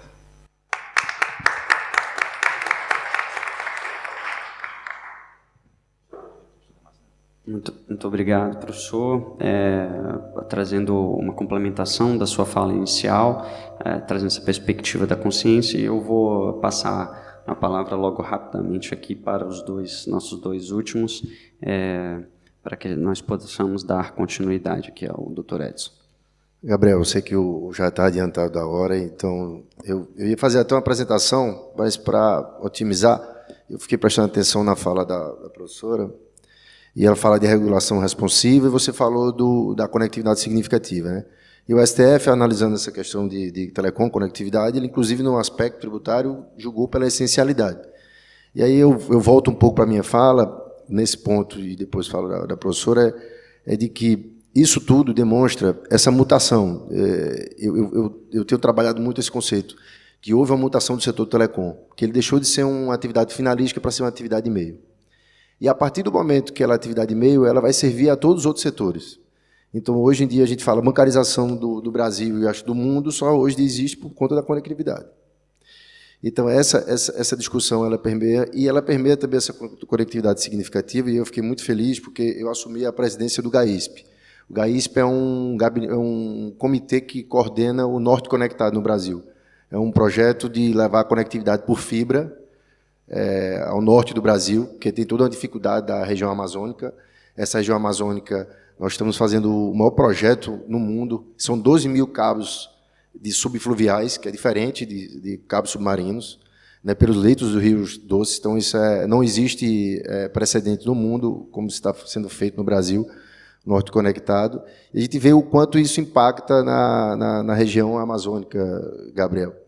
Então, cada dia que passa mais esse conceito de mutação do telecom para a conectividade fica mais evidente, porque isso vai levar a desenvolvimento. E isso vai levar também a um outro ponto que se falou aqui sobre soberania, porque a gente hoje tem uma dependência gigantesca a nível de mundo de satélites, né? Seja de baixa órbita, principalmente de baixa órbita, onde existe uma predominância muito forte da Starlink, não é uma crítica, é uma constatação. A gente tem a Amazon, que está lançando agora em 2026 seus satélites de baixa órbita, e também tem a China também tem um projeto, não sei se vai se concretizar em 2026. Então, esse projeto no Brasil, sobre esse conceito de soberania, ele acerta muito, porque, além de estar levando para uma área que é extremamente foi afetada por toda a desigualdade que existe no Brasil regional, que é um fato, principalmente naquela região, essa questão de reduzir também a dependência tecnológica de empresas estrangeiras. Eu acho que isso é um fato que ele irradia em todo. E também vai ter uma afetação de toda a infraestrutura e todo o desenvolvimento econômico naquela região. Acho que esse era um ponto que queria falar. Você levantou a bola, eu estive na COP30 falando sobre isso, a gente foi lá fazer uma entrega sobre o projeto, semana retrasada, então era esse aspecto, e que ele evidencia essa mutação. E aí eu falo muito que a Anatel ela não foi by design, ela não foi desenhada para ter essa característica transversal. Ela foi empurrada pela evolução tecnológica do setor telecom para ter a conectividade ser transversal. E a gente tem que debater isso no aspecto da regulação responsiva, porque eu tenho colocado muito esse ponto. A gente já faz essa regulação responsiva há muito tempo. Vou dar 2 exemplos. Em 2008 e 2010, tiveram um ataque de um roteador em Sorocaba que derrubou a internet no Brasil. A Anatel chamou lá o fabricante, disse, corrija essa certificação aqui, tirou vários smartphones do mercado, isso foi ajustado. Então, a gente está falando de 2010, a gente está em 2025. Então, lá atrás, a gente já tratava de cibersegurança, de resiliência cibernética. Isso, às vezes, não é falado. E um outro ponto é marketplace, que a gente tem tratado isso, a demanda provocada, inclusive, pelo Ministério Público Federal, que foi em 2010, dizendo, trata esse assunto aqui, que são de venda de celulares não certificados. Mas isso tudo bate, fosse um bumerangue e volta. Desculpa estar sendo bem objetivo, né, porque, às vezes, a gente, como um agente regulador, a gente fica muito pragmático. Isso volta para essa discussão de que se a Anatel tem competência ou não nesses setores. Então, por quê? Porque a gente está, no Brasil, principalmente, com a cabeça de competências setorizadas, né?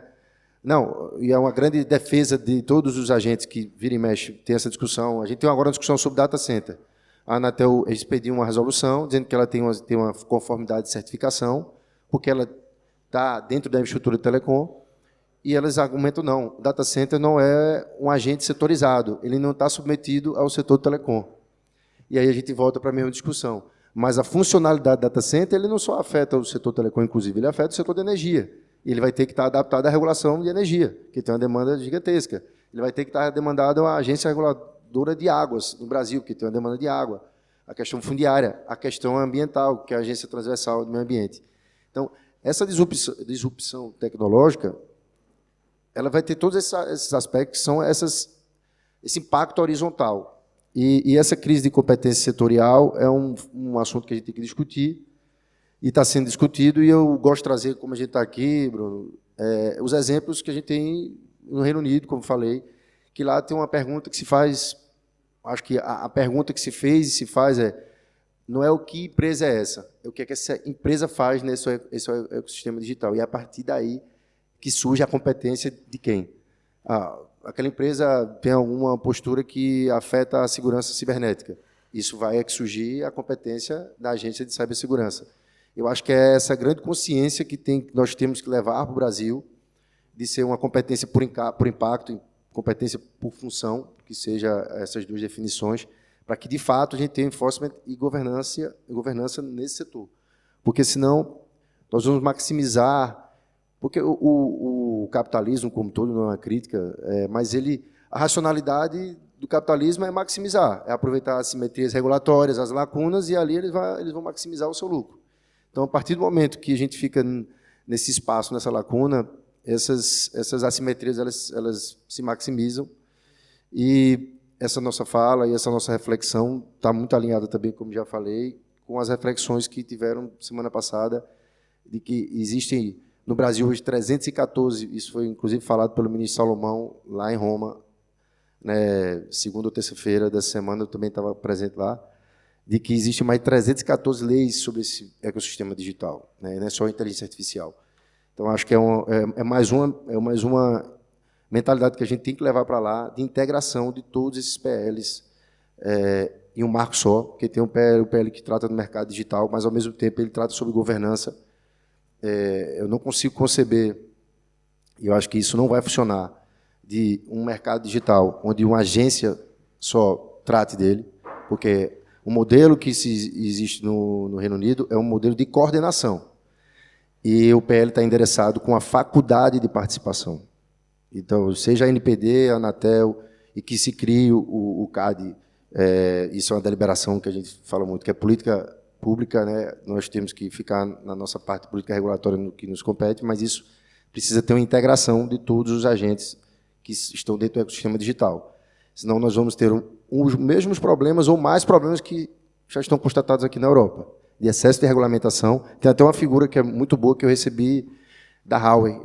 Visitei ela lá em Bruxelas, e ela mostrou a quantidade de legislações que tinham de proteção de dados, de algoritmos e IA, cibersegurança, e agora eles estão justamente dando um passo para trás para ter essa otimização da legislação. Então, isso é um exemplo fantástico para que o Brasil não cometa o mesmo erro e nós não tenhamos esse afã de regular demais.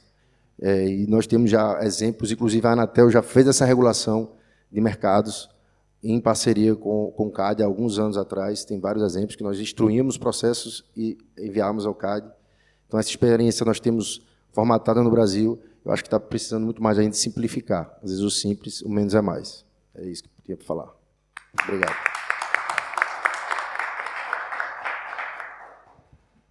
Muito obrigado, conselheiro Edson. Vou passar a palavra ao professor Bruno Bione, mas não sem antes parabenizar, né, por essas iniciativas, tanto na área de conectividade significativa, quanto na área de inteligência artificial, ali representada pelo conselheiro da Anatel também, Alexandre Freire, que tem feito com que a Anatel ela se desenvolva também, essa palavra mutação é muito boa, nos temas de fronteira, né, tecnológica, incentivando justamente alguns dos temas que já foram tratados aqui, sobretudo pelo professor Bruno, sobre autonomia tecnológica e soberania também, né? Então, sem mais delongas, eu passo a palavra aqui à última exposição do professor Bruno. Obrigado, eu vou tentar ser breve, que a gente já extrapolou aqui o tempo da nossa mesa, do nosso painel. Eu terminei a primeira intervenção falando muito dessa perspectiva da transversalidade e de uma modelagem regulatória que me parece que atravessa todos os tópicos do painel: inteligência artificial, regulação ou governança de plataformas e regulação ou governança de economia de dados, que se muito pensa numa abordagem baseada em risco e regulação de risco assimétrica, né? Então, você traz a calibragem da regulação de acordo com o contexto de risco da tecnologia e também considerando o porte do agente econômico. E aí a gente vê até uma mutação do ponto de vista de relevância do agente econômico, porque não é apenas porte de faturamento, é porte de quantidade de usuários e assim por diante, também está tendo essa reconfiguração para trabalhar melhor com a ideia de regulação assimétrica. E aí, recentemente no Brasil, a gente conseguiu aprovar uma lei muito interessante, que eu acho que ela traz um balanço, um equilíbrio dos diversos erros e acertos dessa ideia de regulação assimétrica, que foi o Estatuto da Criança e do Adolescente Digital, chamado ECA Digital. Ela é muito interessante, essa lei, porque muitas das críticas que foram feitas a regulações baseadas em risco, e aí a crise de 2008 revela isso, né, o que deu errado na regulação baseada por risco, é de que muitas vezes você tem um risco que ele não é cognoscível do ponto de vista de controle social. E aí a modelagem regulatória pensada pelo ECA Digital traz algumas ferramentas muito interessantes a esse respeito, que é da accountability, ou seja, prestação de contas e responsabilidade sobre esse gerenciamento de risco. E uma outra coisa muito interessante, que aí trabalha com a lógica também de um equilíbrio entre uma regulação ex ante e ex post, que é na largada você já dizer quais são os riscos inegociáveis. Ou seja, a resposta mais dura do direito, que é a lógica proibitiva. E dentro desse aspecto intergeracional, o ECA Digital, por exemplo, traz que é proibido você tratar dados de crianças e adolescentes que fazem perfilhamento, profiling, né, influência, do ponto de vista comercial. O Brasil, então, tomou uma decisão muito prescritiva, nesse sentido, de que esse é um risco inaceitável para o futuro da democracia intergeracional no Brasil. Isso está combinado, enfim, com escritos muito interessantes de geração ansiosa, da hiperproteção no ambiente offline, da super desproteção no ambiente online, e da hiperproteção no ambiente offline, etc. Então, tem essas regras prescritivas do ponto de vista ex ante. Outra coisa que esse Estatuto da Criança e Adolescente Digital trouxe é a proibição das plataformas em amplificar e monetizar conteúdos que carregam erotização de crianças e adolescentes. Parece uma regra básica, mas foi necessário também, do ponto de vista civilizatório, a gente ter essa outra regra dentro dessa perspectiva. E na perspectiva ex post, ou seja, como que a gente conhece o risco, como que a gente gerencia o risco, uma vez que essa tecnologia é lançada no mercado, e dentro da lógica de uma abordagem de corregulação e regulação responsiva, o artigo 31 do ECA Digital, ele é muito interessante e ele traz a perspectiva de acesso provável, que isso significa quais plataformas provavelmente você tem acesso de crianças e adolescentes, que é o gatilho para você ter um peso regulatório mais pesado, por conta do risco justamente de uso atrelado àquela plataforma, e a faixa de acima de 1 milhão de usuários, crianças e adolescentes nesse sentido. E aí, essas ferramentas, acho que duas me chamam muita atenção no artigo 31. A primeira é a lógica de avaliações de impacto algoritmo do ponto de vista de segurança do produto. Então, tem um linguajar diferente, a gente está acostumado a trabalhar com avaliação, relatórios de impacto, a produção de dados pessoais, isso também deriva da lógica do ambiental, dos relatórios e dos estudos de impacto ambiental, só que ele traz um linguajar que é muito interessante, que foi abordado pela doutora Anabela Pedroso, que é como que o design da plataforma ele realmente traz um espaço seguro para o consumo e para a digestão e para a dieta informacional dessas crianças e adolescentes. Então, também no Brasil a gente conseguiu fazer essa inovação, que é esse dever by design bastante prescritivo e que você tem que ter controle social para que adjetivar um substantivo que foi utilizado pelo professor, o comprometimento dessas plataformas. Ele tem que ser um comprometimento auditável, e daí a geração dessas documentações técnicas. O ECA, diferente do que fez a LGPD, e diferentemente do que fez também o RGPD aqui na Europa, ele definiu um prazo de periodicidade, porque o que a gente viu acontecer tanto aqui na Europa quanto no Brasil foi que as autoridades de proteção de dados pessoais demoraram para normatizar a figura do relatório de impacto à proteção de dados pessoais, tornar ele minimamente procedimentalizado, e a gente perdeu anos para a cognição desse risco e para essa prestação de contas. Então, o ECA Digital, por exemplo, aprendeu com esse erro e tenta já remendar essas fissuras. A pergunta que foi colocada pela doutora Anabela Pedroso, sobre as questões de quais são os papéis das autoridades de proteção de dados pessoais ao redor do mundo, olhando para essa inter-relação entre governança de dados, IA e etc., eu acho que a gente já está tendo muitos acúmulos de violações muito claras dessas leis, e eu acho que o maquinário, do ponto de vista de sancionamento mesmo repressivo, não está sendo tão bem utilizado, tão bem explorado. A gente tem visto muito a aplicação de multas, algumas multas expressivas, mas uma das sanções mais fortes, até do ponto de vista de competitividade, qual seria? Você teve um tratamento de dados pessoais que violou claramente essa lei. Deleção desses dados. Proibição desse tratamento de dados que foi irregular. Porque hoje, dentro do ponto de vista de cálculo econômico, compensa, e no final você até tem uma distorção concorrencial a esse respeito. A ex-chair da Federal Trade Commission, a Nila Khan, ela foi bastante assertiva durante a sua presidência, porque ela justamente mobilizou esse tipo de sanção específica. Porque isso também comunica com os demais atores do mercado. Porque se ele olha para o lado e vê que vale a pena violar essas leis e você ganhar competitividade no treinamento do seu modelo de inteligência artificial, por que eu vou fazer diferente? Então, também não é apenas uma questão de proteção de direitos, mas também do ponto de vista concorrencial. E por fim, nos meus últimos 3 minutos, esse debate entre governança de inteligência artificial e economia de dados é muito interessante de fazer essa interdependência, essa inter-relação. E aí, por exemplo, no Brasil, agora nesse momento, se espera muito o substitutivo que vai vir do deputado Aguinaldo Ribeiro, e ele tende a ser, pelo menos as audiências públicas e as contribuições que temos feito, de calibrar o PL de inteligência artificial para ele também minimamente trazer um espaço de fomento e de interoperabilidade de dados. Por exemplo, uma das sugestões que nós fizemos, Data Privacy Brasil e CDIS-DP, é que você tenha um capítulo, e aí conversa muito com o que o Edson trouxe, o que a gente pode aprender de inovação regulatória que o Reino Unido fez, que a União Europeia fez. Aqui vocês chamaram de data spaces. Lá no Brasil a gente está chamando de ecossistemas de dados, né? Se a principal barreira de entrada são monopólio ou oligopólio de dados, então como que a gente constrói ecossistemas de dados para quebrar essas barreiras? E o poder público também tem um dever a esse respeito, inclusive chamando atores privados para que também depositem de forma segura esses dados e com isso você possa treinar modelos que seriam inviáveis de serem treinados sem você ter o acesso a esses dados ao valor maior para tanto. E, por fim, teve até uma entrevista muito interessante do deputado Aguinaldo Ribeiro, que saiu anteontem, e conversa com o que a Joana trouxe.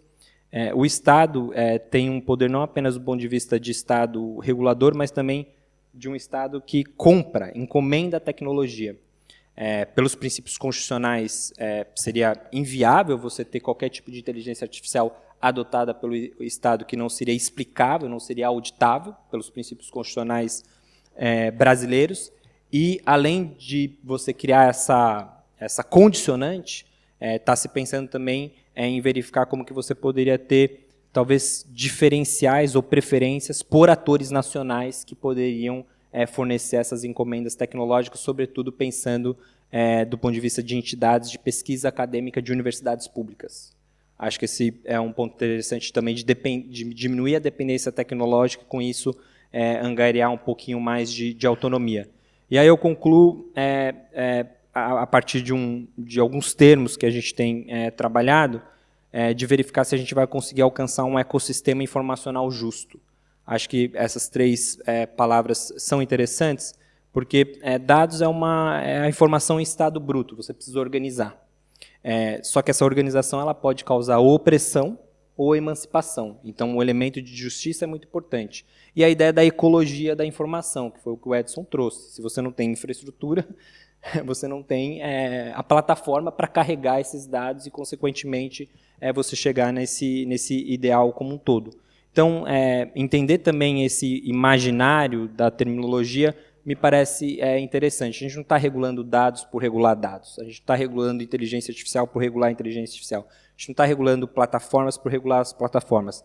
Qual é o produto final dessa regulação? E me parece que essa ideia de um ecossistema informacional justo, dessa ecologia da informação, e que depende desse bom casamento entre regulação e o elemento de política pública que não pode ser driblado nessa nossa conversa. Obrigado.